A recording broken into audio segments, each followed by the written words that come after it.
just minutes from Walt Disney World sits a home with an incredible Disney-themed tiki bar. Let's go check it out. Little dude. There's Maui from the Polynesian. Hey, man. Scott, how you doing? Come on in. Good to see you. Good to see you too. Already, I can see all kinds of Disney stuff. Oh yeah. Should we see that stuff first? Sure, if you like. Okay. Yeah, come on in. We've just kind of collected an eclectic group of items from, we come at Tiki kind of from obviously everyone comes from an escapism angle, but both Kim and I had a commonality with Disney. Mm-hmm. And she and I met when we were young kids, 22, working at Walt Disney World. Didn't work out. 25 years later, we get together. She loves Hawaii, absolutely loves it. She's been a bunch of times. I had never gone, but had gone into the Tiki world, and there was a little bit of back and forth, but it finally kind of popped for her one day when I was like, it's kind of like the Disney version of Hawaii. It totally is. Yeah. So then she's like, oh, because I was texting her at the Mai Kai, and she's like, why wouldn't you just go to Hawaii? Why would you go to some restaurant at the on US 1 in South Florida? I said, because I come here once a month instead of once every 5 years. Exactly. So anyway, so obviously lots of Disney, Shag. Wow. That is a big shag print. And then Funny some story about transportation artwork. So that's what we did. She and I worked at Walt Disney World in Epcot.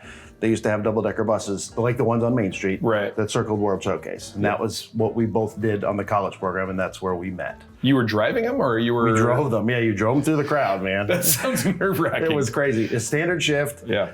Handheld microphone, giving a spiel the whole time. Try not to run people over. You got a foot switch for a bell and a horn, and it was wild. That's an original by Flounder, Scott Shidley. I don't know if you're familiar with him, but it's a travel bar. It's kind of cool. Oh, it's a vintage travel bar. Yeah, vintage travel bar that he just painted. Yeah, that's so cool. Various different stuff. That up there, Kim had commissioned for me for my birthday a couple of years ago. Oh, that's amazing. And then that's us. We got married at the Polynesian, so that the artist kind of, he's like, I'll stick a couple of people in there. So that's so cool. To be us. Yeah. I can start seeing hints to the bar. Should we head that way? Yeah, let's go see the bar. All right, cool. Okay. Do you get alligators in that water thing out there? Back here, absolutely. I mean, but they do not mess with you. Like literally, they're just there, and they, until they get really, really big, they don't mess with people unless people feed them. Yeah. And then all you do is you call Fish and Wildlife and they come and take them away. But it's kind of a bummer because they just put a bullet to the back of their head. Oh, they do? Yeah. Oh, no. Yeah. So you don't report on them. You just go, most people don't. I don't. I mean, they really don't mess with you. If there was one like at the very back of the yard there, if we started walking toward it, he'd skedaddle. Oh. Even from this far away. Oh, okay. They don't. They should take them to Gator World. I know. Let them live out the rest of their life in a amusement park. You would think. Okay. So, anyway. Moment of truth. Ooh, look at these I'll let you kind of take a peek. Okay. Well, you got stuff like creeping outside here. Oh, like it's everywhere. Dodecahedron. Yeah. Okay. I guess we'll go inside. Come on in. Wow. Wow. Well, this is the spot, the Hala Khaki Hideaway.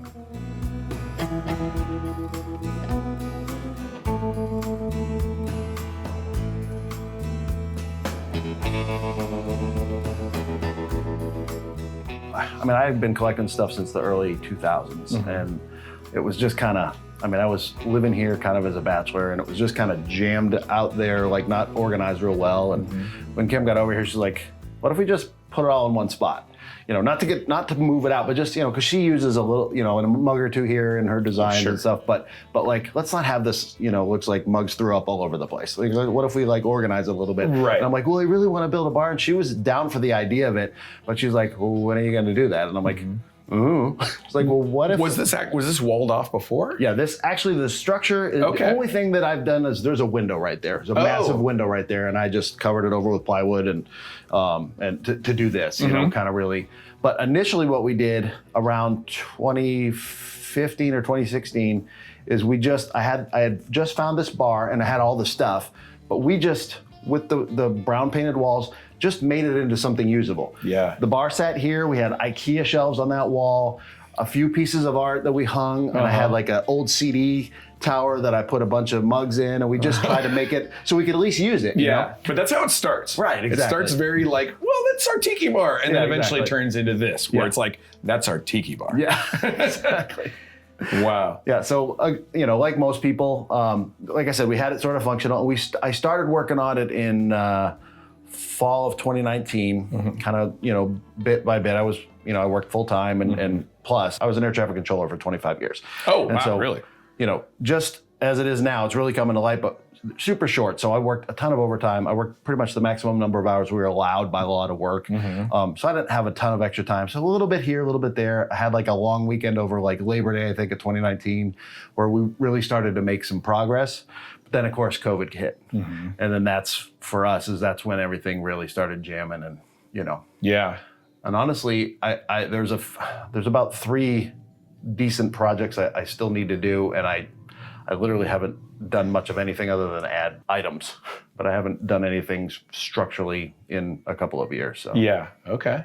Well, it looks incredible. well, thank you very much. I appreciate that. Totally. I wish that I was able to display mugs in my bar, but it's indoor, outdoor. And Right. You don't want to put nice stuff outside. No, I know. And honestly, like you saying that, it's funny because again, the mugs were just kind of jammed. I didn't really even know how many I had. Yeah. And so when we moved them all out and they were kind of on every horizontal surface in the house, I built those shelves. I had I just really wanted one shelf here just because I wanted more artwork space. Sure. And then, it was Kim's idea to have these kind of, well, you were at the Cannibal Lounge last night. Yeah. She kind of, we went there, she's like, we need some sort of focal point and then let's do shelves on both sides. And I'm like, yeah, it sounds killer. I love that idea. So the focus, there's a lot of great mugs up here, but these were all the ones that we were kind of like, Favorites. these are kind of my favorites. Those are kind of her favorites. Oh, really? Yeah. So you each got kind of a side. Yeah. That's cool. Yeah. And so she kind of curates the way hers are, and I've done what I've done over here.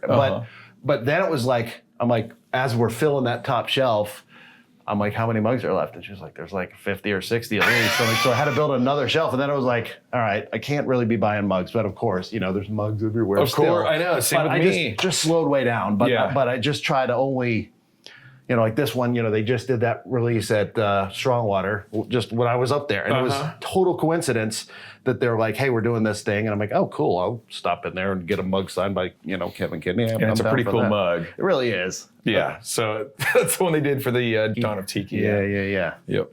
So tell me about the back bar, because that is, when people see photos of your bar, they immediately know it's your bar. Yeah. And I know what that's from, but maybe tell the people at home. So, I'm sure anybody that's watching probably knows that we were all, the reason Spike's even here is because of Magical Tiki Meetup. And a component of that is Disney for sure. So for us, again, Cannibal Lounge, his focus is the Mai Kai. That was like their magic spot, and that was kind of, even though they've got a lot going on, that's kind of, so for us, it's Disney's Polynesian Village Resort. Yeah. And just between the fact that we had the Disney connection together, Kim and I, we were married there in 2017. We got engaged at Disneyland in 2015. So like we always have kind of, that's been our commonality. Yeah. And so, like I said, she said, what do you think your coolest thing is that we could use sort of as a centerpiece? And I'm like, well, I do have a tiki drummer, for the one that Kevin and Jody did for the 50th of. Up in the corner, yeah. Yeah, he's this. So, but I'm like, I don't know that we can really make that work. Right, you kind of need to. Yeah, and even that, I don't know how that could be a centerpiece. Right. We had this shield that we had bought. The one and only time I got to go to Oceanic Arts was in 2017 when we honeymooned at Disneyland. According to the Polynesian, though, that's upside down. Yeah. That always gets me. I know. I was like, please, can we just flip that over? I feel like, you almost want to go in there at at night when it's like, I'm not going to steal it around. Yeah, I just want to put it the right way. Totally. So anyway, it wasn't that long after we'd visited Oceanic Arts, and I'm like, well, what about if we did the mask, kind of like at the Polynesian Village Resort, the one building that's not used for anything anymore, the Tangaroa Terrace, has kind of this motif. It's more of an angle, it's got that face with the triangular motif around it, and I'm like, let's call them. I've always wanted to get one of those anyway. Yeah. I call, I think maybe they called me back and they said, well, there's one that's just plain all carved up and there's one that's painted, and it was just complete coincidence. it shows up. I honestly was expecting like more of like the primary colors that a lot of them are in, but it's in those, you know, there's some red. Yeah, it was perfect. The red and the orange, and I'm like, holy crap, that's amazing. So that's amazing. You know, literally we went and got paint chips from Home Depot and tried to find which colors would really go with whatever is on the mask. Yeah. And just kind of went from there. I actually masked it off on the front porch, like the actual, you know, the size that I would need to encapsulate the mask and how big it would have to be and how far apart each of the slats should be. We actually went over there. I downloaded this app that allowed you to like measure angles from a photo. Cause I'm like, you know, the later stuff they did like 90 degrees, but you know, that is that they've got that more of that steep pitch. And I'm like, I wonder what that angle is. And rather than try to, you know, nickel and dime it, it's a 70-degree angle. Really? Yeah. So that your angle right there matches the one on the Polynesian. Yeah, at all the ends of the lighthouse. Yeah, I know, I'm a dork. And then did you cut all the wood and everything yourself? Absolutely, everything. Yeah. It's all. I mean, I am really. I'm maybe a little creative. I'm not artistic at all. I mean, I can't draw a straight line with a ruler, but like I carved all of this. I wanted it to be my place. I didn't want to just hire somebody. No, I know. And it doesn't have to be perfectly straight. Well, the thing that I always say about this kind of stuff is like, as long as it's not a total wavy mess, like a little bit of variation like actually helps it. It's true. Yeah. However, I do have a sample piece that I tried to do that with. I used the straight edge on this because there's absolutely no way that otherwise it would have been terrible. Yeah, I know what you mean. And I've never seen, I don't think I've ever seen this pattern before. This is Dave Wolf, Basement Kahuna. He did this, and that there's a big brown piece over your head. He had done a build, probably, I think the first, 2000, I think it was like 2012 or 2013. He had a bunch of it at Hukilau that he was vending. It was literally left over from a build he did. Yeah. And I'm like, because I still knew that was eventually I wanted to build a bar. So I'm like, this stuff is too cool. So, I mean, it was quite a bit. There's enough there. Yeah. It's at the top here. Oh, very cool. It's on the far side, another piece. So. Yeah. Yeah. So yeah, there's plenty of stuff. And that actually kind of became a theme eventually too, is like people that we've met or are friendly with or whatever. Of course, not every single thing, but I mean, most of the things have an interesting story. Like, I mean, this is a gecko, you know, and we had visited him years back, like 2015. And then this is the resident Tiki cat. But so we were going in 21 and I'm like, chit-chatting back and forth with him, and I'm like, we don't have a ton of time. We got like a 4-hour layover in Honolulu on the way to Maui. I don't want to buy any more mugs, but what do you got? He's like, well, I'm doing these Ward Warehouse tikis, and I'm like, all right, cool. He literally like cruised up to the Honolulu airport, jumped out of his truck.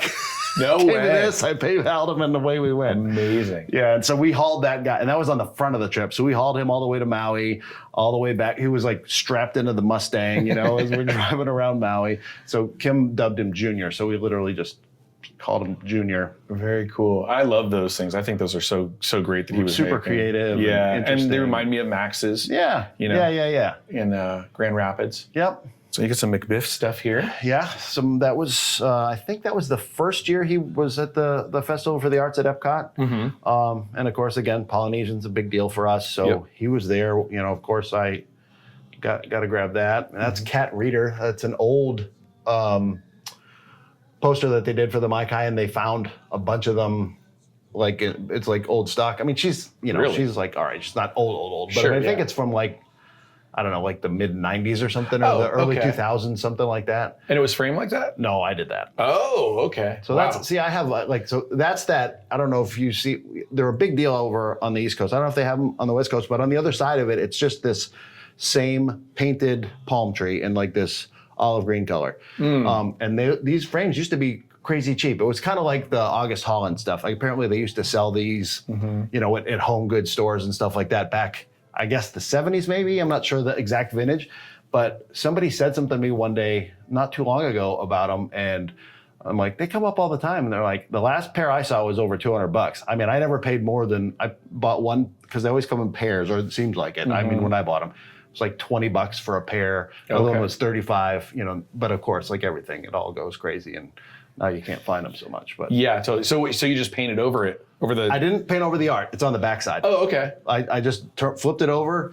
did like an acrylic backdrop. That's the same as these ones out in the hallway. Okay. Just did it to kind of a different way to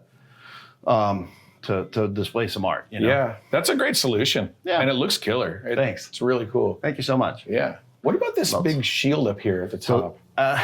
So Kim Barkman, Naga Hideaway. I'm not sure if you're familiar with her, but she is a pretty amazing collector. She was vending at Tiki a Go-Go, and she was, she's part of our Orlando group. Oh, she's the Whitco lady. She's the Whitco lady, right. yeah. Okay. And so she had two of them. There's a bigger one and then a smaller one in the living room. Nobody quite seems to be able to remember. It was purchased from a short-lived tiki bar in Augusta, Georgia. It was built out by Bamboo Ben, Swanky, Crazy Al, and Basement Kahuna.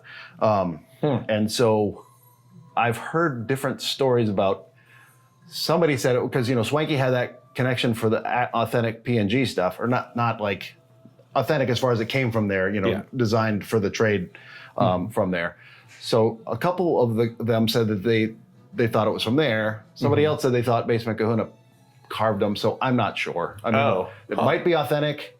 It might just be from one of the revival guys. Yeah. I'm not positive. I mean, it looks really authentic to me. I mean, the way that it's, because it's not painted, it's that, it's almost like chalk. Like if you mess with it too much, it gets all over your hands. Yeah. The back of it is real rough hewn. So I don't know. I mean, for sure, that little tiki came from that bar as well that Kim had.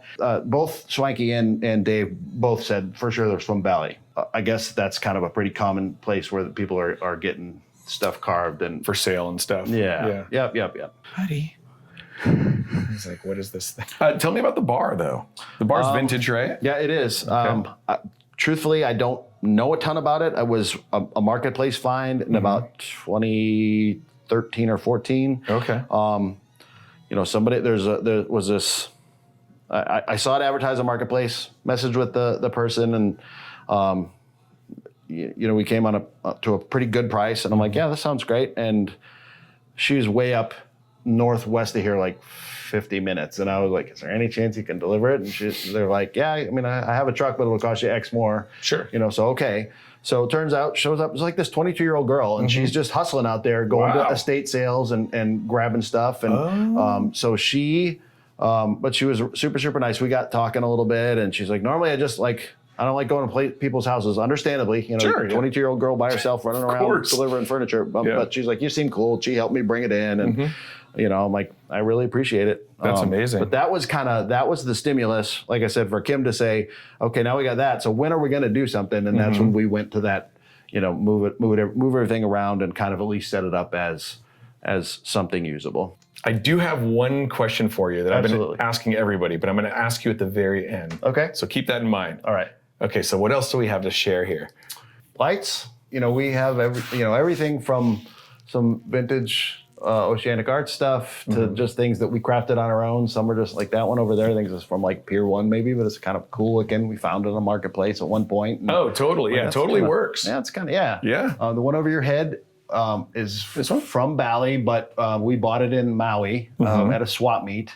And actually, it was funny because it was relative. I think it was $75. But I'm like, "Can you ship it?" And they're like, "Oh yeah, we'll ship it." They get it all bundled up and they invoice us. I was like, I think it was $125 to ship it. Oh yeah. So it still was pretty much a net win. But so we have a kind of a neat story too. That large bamboo one that's like a shark cutout, and then the one in the hallway are all authentic orchids of Hawaii, like old. Oh, really? But they don't belong to us. So there's a guy here in town. Rob's got one too at the Campbell Lounge, or he may have multiples too. This guy he was from like the Sacramento area, got divorced, moved to the East Coast, and lives here in Orlando now. But he's been collecting these lamps forever, and he has some of the really massive, like 12-sided ones. And so again, over COVID, he calls me up, and we're just kind of catching up. How are you feeling? What's going on? When we all thought the world was about to end. And he's like, "Hey, I have all these lamps literally just sitting in my garage. I'm not sure when I'm ever going to get to a place where I can have my own tiki room again. So I hate for them just sitting in boxes." I said, "I would love for you to borrow some." Wow. And he said, My only thing is never ask me to sell them because I feel so bad telling people no, but I don't want to let them go. But I just want them to get used. So I'm like, okay, cool. So I went to his place and we went through all his boxes and I picked a few out that I thought would fit in here. And he came over a different day and helped me hang them so you could see that, really kind of, he has a great eye because I'm kind of like, there's a hole there, stick it up. Totally. He was like looking from 4 different angles, of course, to see what you could see. And so that was, he's a really solid guy. And I'm very thankful. I just, after about 3 days, I was like, Mike, just do me a favor, please. If you ever decide you're going to want them back, give me lots of heads up because it's going to take away from here so badly to get rid of these. So I'll have to, fill it in with something else. Yeah. I would get very used to having stuff like that. It's been years now. So, okay. Yeah. So I'm concerned for that. Yeah. But, it is what it is. Totally. That one just, it's not an authentic float, but it was from Tarpon Springs, which is over on the west coast of Florida. I don't know if you've ever heard of that, but it's a big Greek enclave. Did a ton of sponge fishing there when natural sponges were still the thing. I'm not sure of the timing, but so there's a ton of great Greek restaurants, and they have like a sponge diving museum. They go out still and do sponge diving tours and stuff. But they had this big old float in the corner, and it was a really good price. And so we got it. Another thing I kind of half learned over COVID was how to kind of do some of that rope work. So I didn't completely retie it, but I undid it enough because it was all kind of cattywampus. And I undid it, took the glass out, sprayed that frosting on it, drilled a hole, put the light in. And that's another thing. People will sometimes get real nervous about that drilling. I found it not difficult. I practiced on glass bottles for a little bit, but I think I did it on a glass bottle first too. Yeah, and it wasn't a big deal. Once you get the feel for it, I was just, everyone says, you just go slow, make sure you're the water on it constantly, But that one, there's a nice clean hole. Yeah. And so that was kind of a fun little project. Yeah, like I said, so another thing here, because of Disney, I don't know are you familiar with who Auntie Cowie is? Have you heard that? Okay, so that woman there on the eyes and ears in that. Did you notice when you're in the Polynesian, when you're going back towards Sam's, they have this glass display case. It's all that historic stuff. Yeah, with one big Leroy pole in there too. Yeah, exactly. There's a picture of her in there. She came over. They asked her to come over from Hawaii to open the place, and she literally tells the story how that she figured it was going to be 6 months, and she'd go home. She spent the rest of her life here, raised her family here. And, amazing. But anyway, so she became eventually, she danced at the Luau, and then they used to have a show upstairs years ago inside the main building. She eventually just became, I think they called her the cultural ambassador. She would make leis. She'd be out there to talk to people, just sitting there in the lobby, during the day.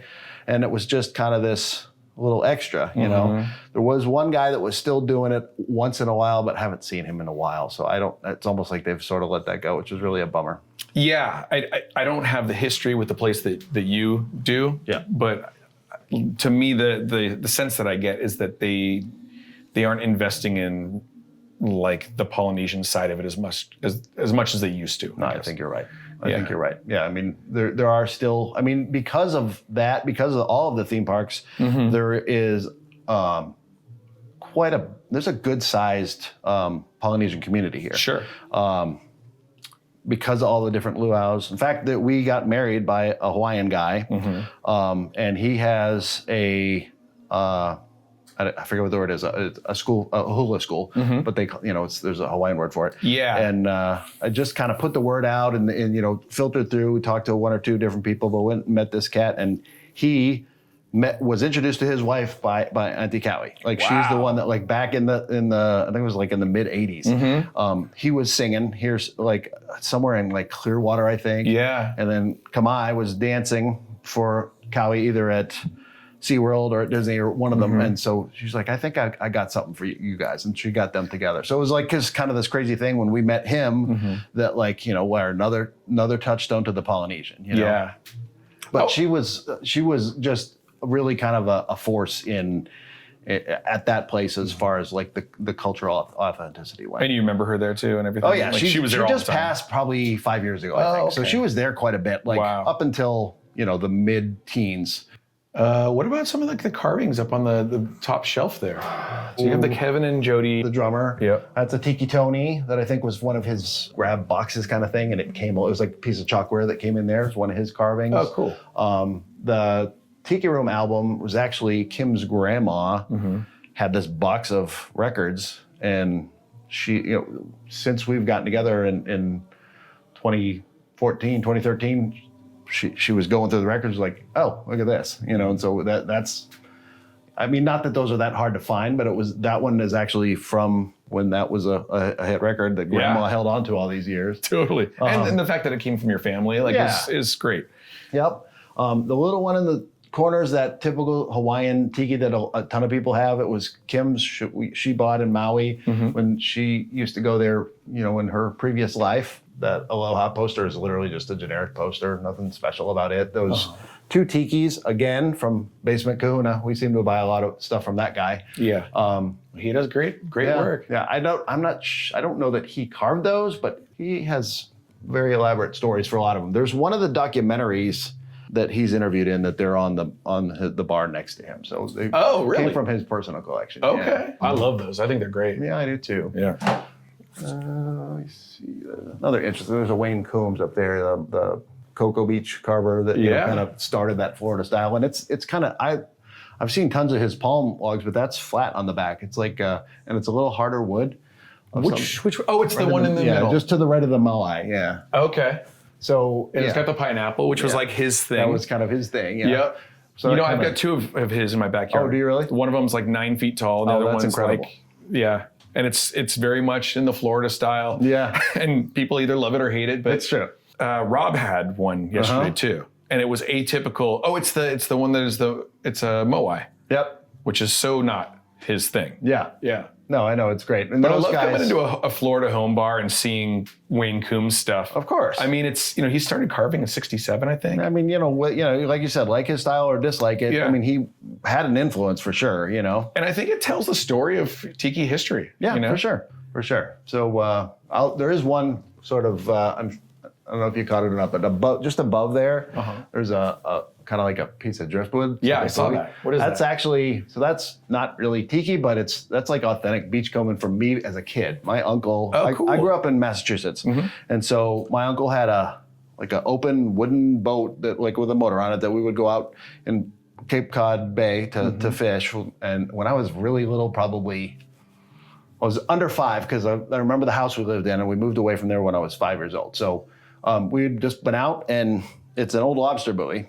It's marked on the front there from the 60s or maybe early earlier. 70s. Yeah, well, it's wood. Yeah. So and it's something I found with my dad on the beach, and so I was kind of like, you know what, I'm gonna bend and put it in my bar because it's something authentic to me. And absolutely. It's something that's beachcombed. So I mean, I guess it just wasn't beachcombed in Hawaii or Tahiti. It was in Cape Cod. No, but my buddy Rick from Massachusetts, he's always finding stuff from Cape Cod, and I don't think it has to be authentic to Polynesia. I think you tell your own story in these home tiki bars. Sure. Especially like Florida, especially doing like the Walt Disney World stuff. Sure, exactly. Yeah, totally. I think that's great. Yeah. What's with this paddle right here? I just noticed this. Literally that was disposable income over, it's from Fiji, as a tourist piece, but over COVID, wasn't traveling, wasn't really spending money on anything, and I wanted some kind of sort of weapony thing, and found it on either Etsy or eBay, and made the little mounts for it, and just kind of fits in there, I don't know. Totally. Kind of cool. When you get to mugs, that's a million stories. These are all Trader Sam's mugs on the bottom.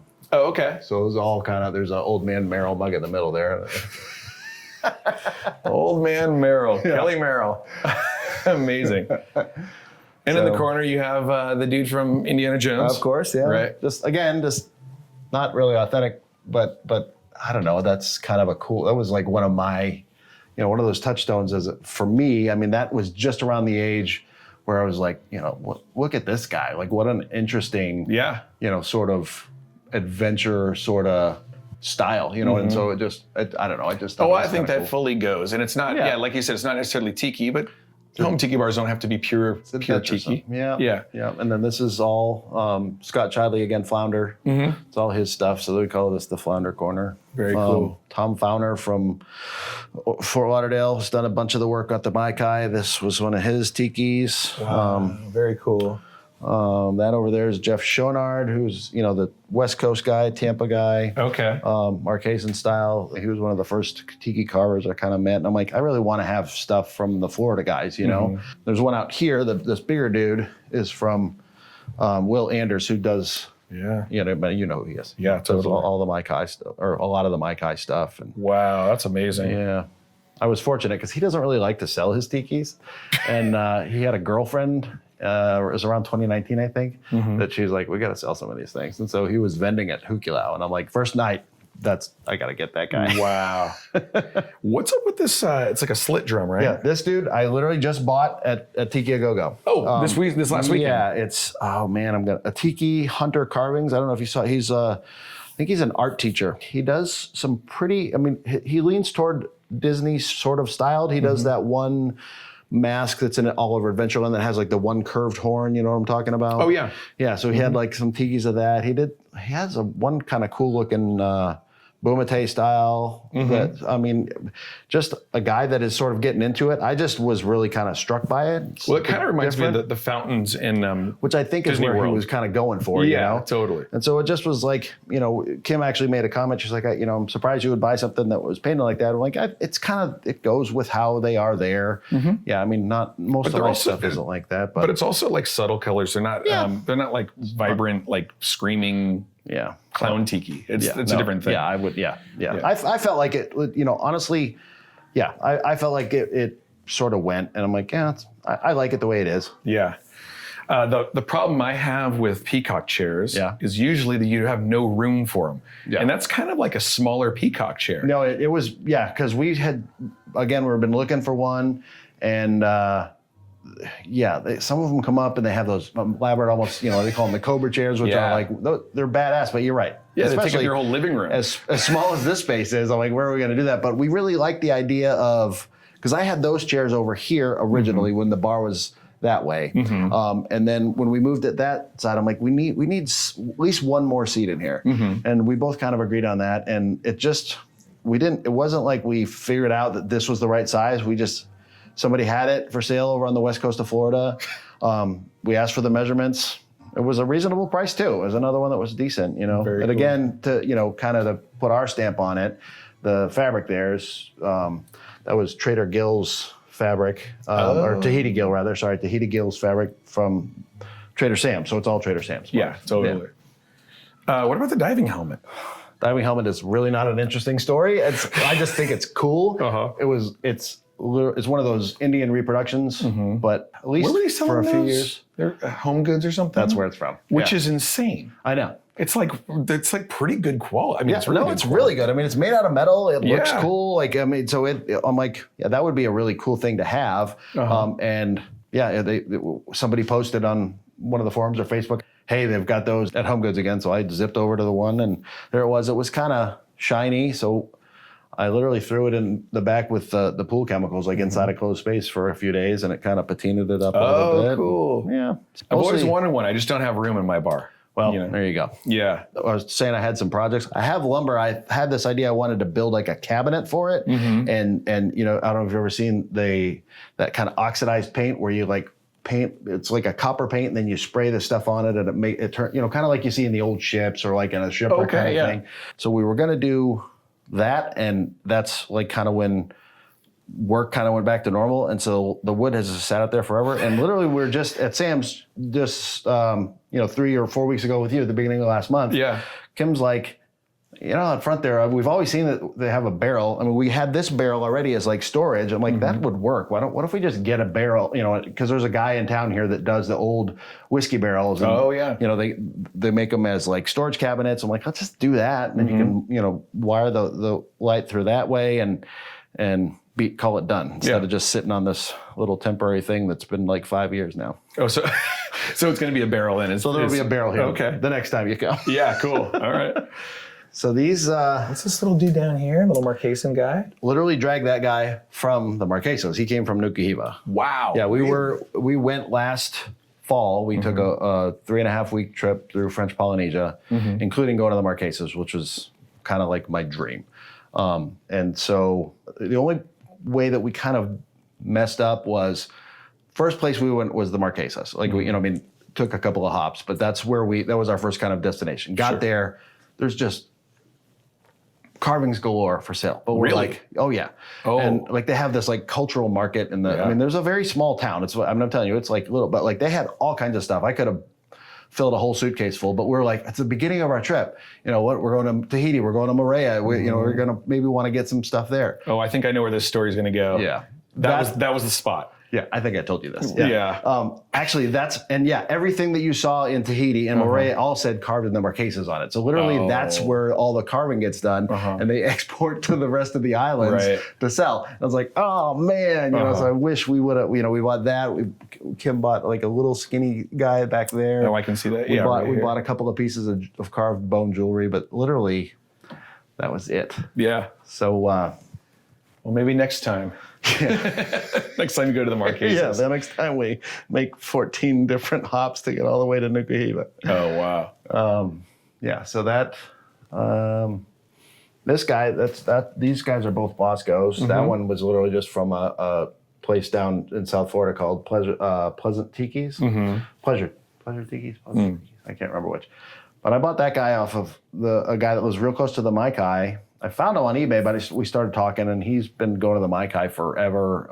It's kind of the only Bosco I've ever seen holding a spear. I've got two of those. Do you really? Yeah, holding the spears. That's cool because I had never seen one, and I haven't seen one since. But that's I don't cool. know if he does them out there. Yeah, I don't know if he does them a whole lot anymore. But and then the Chinese jade tiles you have, like separating the rooms. Yep. I don't know if it started like real small and it became sort of some notoriety. There was a lady, I don't know if you know, that over in Tampa, the Tampa area, that had thousands of them. Yeah, she sent me You've talked, a couple boxes and they arrived destroyed. Oh, no kidding. And then we got into it. Oh, yeah. And she was like, it's your fault. Yeah, she was like, it's not my fault. You expect me to pay for them. I had to pay to ship them. And I was like, well, no, I was paying the shipping. So, yeah. And then Mark Sellers got all of them, I think. Like I said, she had a zillion. I had heard about it kind of early on.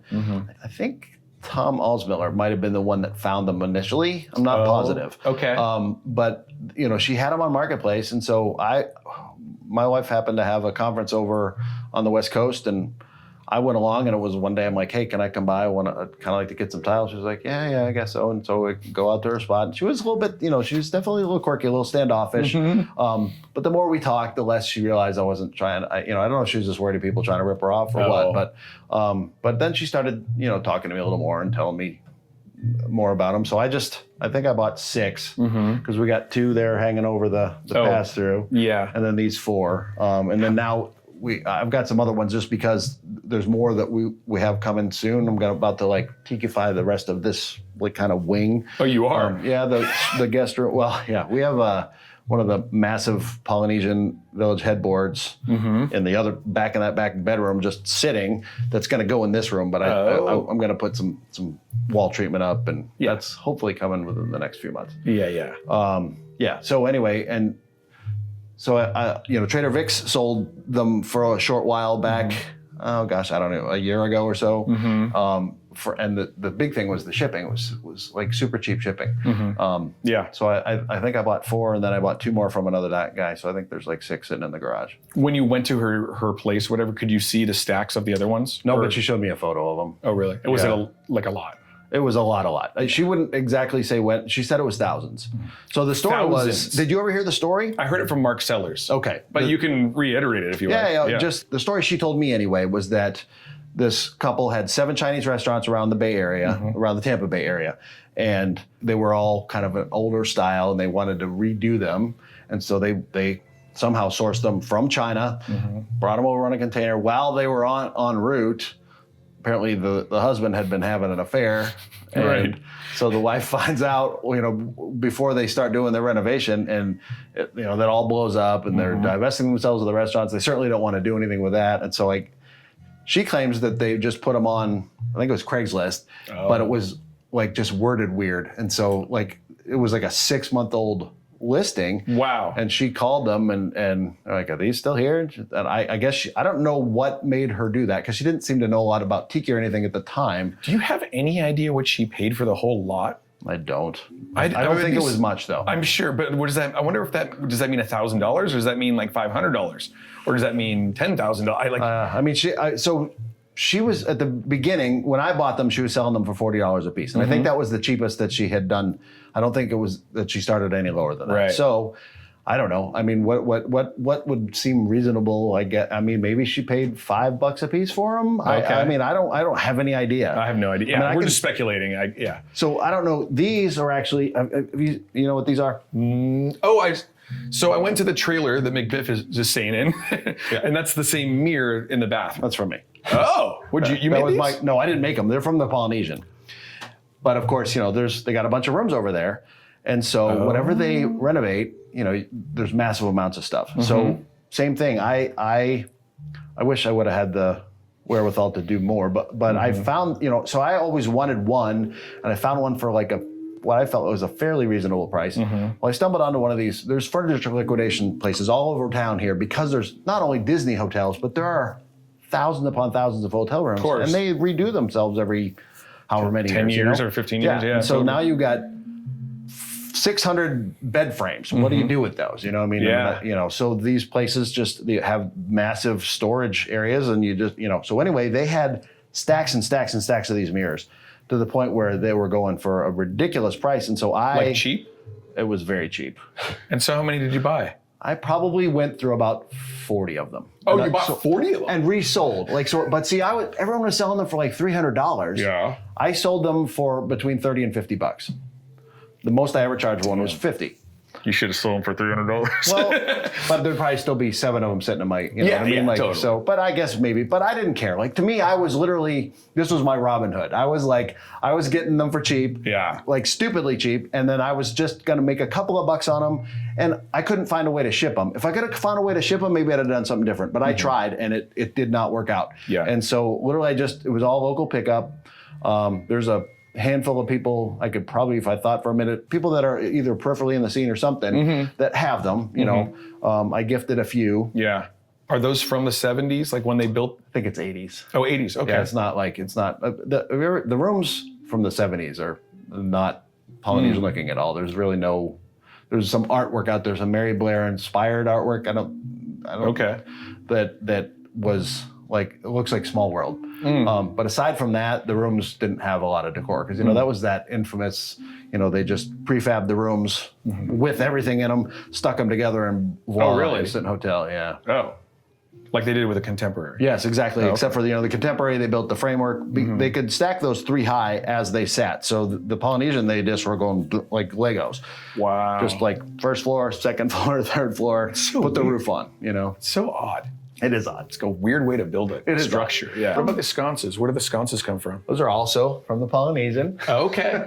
Wow. It's really cool. And I'll tell you a little kind of a funny story. There was a massive headboard that was in all the rooms in like I think they did it like in the early 90s through maybe 2000. And so these were on either side of the bed. Like they were, and they had like, you can't see it, but they were like little switches dimmers on them. Like a little dimmer switch. These were just the frames themselves. They didn't have any light fixture or anything in them.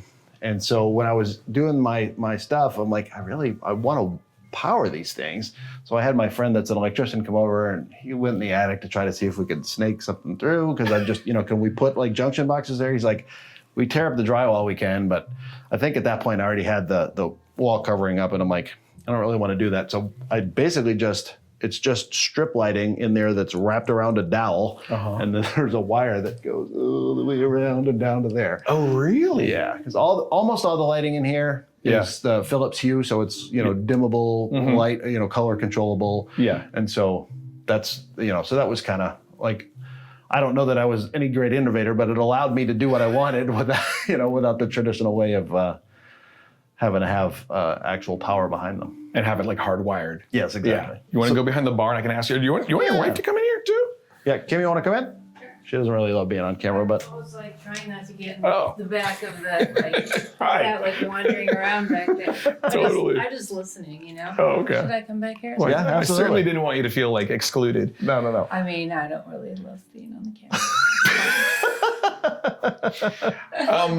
camera. My big question for you was, well, first of all, like, it seems like everybody that has a home tiki bar ends up running out of space. Mm-hmm. Would you want a bigger space if you could have one? For the bar specifically? Mm-hmm. What do you think? I like the space that our bar is. Mm-hmm. I want more space in general. Just for stuff? Just for like entertaining and for stuff. Yeah. And you know, because I mean, at a tiki bar, right, you want it to be an intimate gathering. Yeah. But there are times when you'd like to have 10 or 12 people, and it gets hard when it's small. I'm sure. And that's why the tikifying of the wing, like I would like to have better space planning in our adjacent areas to where we could mix and mingle a little bit more. Sure. Like you would at a regular bar. Yeah. know? So. And then like the real final question, I guess, is it done? Never. It's never done. You gonna keep adding lamps and stuff? I have a lamp built by, I know I've said his name 3 times in this video, but from Scott Chidley. Yeah. You know, because he did so many Maikai lamps. Yeah. And he said, he didn't say he was never going to paint again, but he said, he's like, I like building stuff like that a lot more than painting right now. So that's what he's kind of been doing. And so, again, Rob says, oh, I'm getting a lamp from Scott. And so I, like that minute, texted Chiley. I'm like, all right, when you're done with Rob's lamp, I want one too. Yeah, totally. And so he's like, all right, I'm about to be working on a bunch of them. So he had, I don't know, a half dozen or so, right? God, was that before Christmas or after? I can't even remember what it was. But I guess it was like in January. And he's like, come on up and, take a look. So I went to his place and, there's, I don't know, he had like 6 or 7 to choose from. I grabbed the one that was kind of fit for us. And now it needs wired actually. And this is I hate to point out something's not working, but it's a puffer fish inside of the float. Oh, yeah. But literally an hour and a half ago, I was up on a ladder trying to because I thought the bulb was just burned out. Uh-huh. Well, the cord apparently is bad. So I need to just pull it down and pull it all apart and put a new cord and all of that. So I need to get into the whole lamp situation anyway. I will tell you one more lamp story since we're talking about it. Right above your head and then right above over here, these are both Oceanic Arts, but they were built for Walt Disney World. They were both in in Luau Cove. Really? They used to do the luau, yeah. And so Kim and I, when we got married, it was just her daughters, our parents, and the people that married us and our photographers. It was like 15 or 16 people. So our reception was just, we all went to the luau. Yeah. And so that place was another spot that was that was another place that was kind of significant to us. So while it was sad that went away, at least we were able to get a couple of small. Oh, that's incredible. Yeah. And I remember looking at that and going, that's so odd that it's not tap on the bottom. I know. But it's because it was probably indoor outdoor. Yeah, exactly. Yeah. Yep. Yeah. Very cool. The one thing that you have to have in every tiki bar. I was like, what are you talking about? A spray bottle? Like, we don't need a spray. Like, it's because of Trader Sam's. And so when you order a certain drink, he'll spray you in the face or whatever. It's funny. Only because we had that conversation when we were in Sam's in California about how, over there in Florida, the others don't do so much more of that. And literally, we're sitting there at that bar and like every second drink was that. And the eye rolls coming from you were perfect. I wish I had a camera that night. I love Trader Sam's, but sometimes you just want to drink and not get hassled by the skippers. Yeah. Did we cover it? I think we covered it. Did he ask you who came up with the design for the bar? Oh, we talked about it. Don't you worry. Oh, good. No. Oh, yeah. Like the whole concept behind like the concept of what we were going to do. Which is so great. And even in my talk at Tiki Go-Go, I said, there's kind of 2 ways of thinking about it. And one is like a visual maze for your eyes, or the other one is like a functioning bar with like rum bottles that you're impressed by or whatever. Sure. And I just think for tiki bars, this is so much better. Yeah. And especially with like a focal element. Yeah. Yeah. It looks incredible. Thank you very much. That's kind of you to say. I appreciate it. Certainly. All right. Well, we got about a half an hour. Can I make you a Mai Tai or something? Or well, why not? Cool.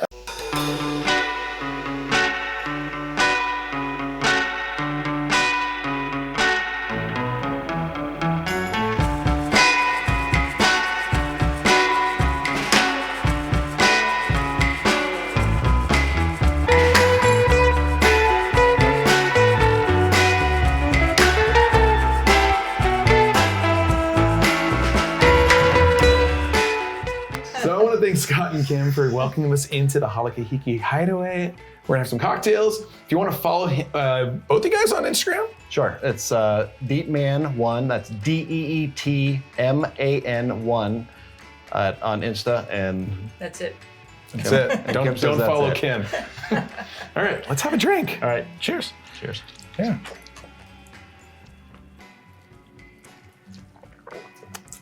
How was it? It's all right?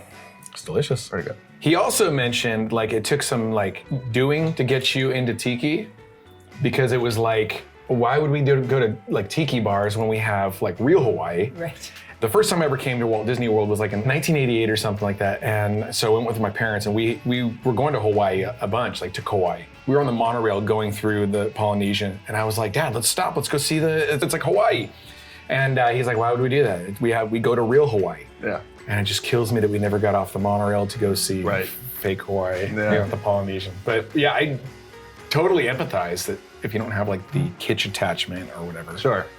Maybe this flavor has happened since we've been together, but she, talks about stories of, she had a huge 40th birthday party that was all horror themed, and so she definitely For sure. is into that lifestyle too. It just wasn't Tiki. Yeah. And when we were talking about it, he gave me the book Tiki and said, like, read this and Yeah. understand. And then I sort of loved the story and started to understand about the artifacts and the kitsch and the way that you romanticize it to bring it Totally. home with you. Yeah. And I said, I love all that stuff about Disney, and I feel like Hawaii meets Disney. There you have like an intersection of kitsch and Totally do. like it's totally up my alley. Yeah. Totally. Yeah. And then he's like, well, let me show you the music. And then I'm like, I love everything about this. And really, and Exotica was my favorite, which I had never heard before. Wow. And so I was like, oh, I'm all in. Yeah.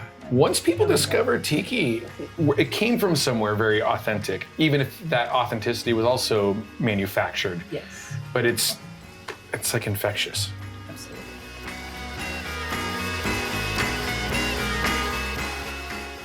So hala kahiki, those words mean pineapple in Hawaiian. Yeah. And then the hideaway is just and so we have like a whole origin pineapple story. We grow pineapples in the backyard. So Oh, you do? But nothing weird, like no upside down pineapples.